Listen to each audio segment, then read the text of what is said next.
నేను ఏం తప్పు చేయలేదు, డబ్బులు వెనకేయలేదన్న కవిత మాటలతో ఏకీభవిస్తారా? సో నిన్న మనం చూసాం ఇప్పటిదానిక కవిత ఒక ప్రెస్ మీట్ పెట్టి పెద్ద బండరాళ్ళు అయితే వేసింది.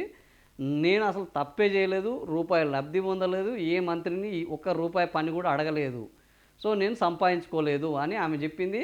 మా ఆయన వ్యాపారం చేశాడు, నేను ఉద్యమం చేశాను అని అంటే నిజంగానేనా అని మనం అడిగితే లేదు లేదు ఆమె మాటలతోటి ఏకీభవించేది లేదు అని 80% మంది అంటారు. అంటే ఈమె తప్పు చేయలేదు అని 80% మంది నమ్మడం లేదు.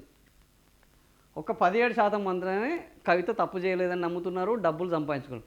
80% మంది కవిత తప్పు చేసింది, డబ్బులు చేసింది, ఈరోజు అందరి మీద నిందలేస్తుంది, సో ఆమె డబ్బులు వెనకేసుకుంది, తప్పులు చేసింది అని 80% మంది చెప్తున్నారు. మరే జనం నెటిజన్ల ఆమోదం అయితే లేదు, జనం ఆమోదం లేదు. మరి ఆమె ఏ విధంగా సీఎం అవుతారో, సీఎం కూడా అవుతానంటున్నారు. ఏం చేస్తారో చూద్దాం.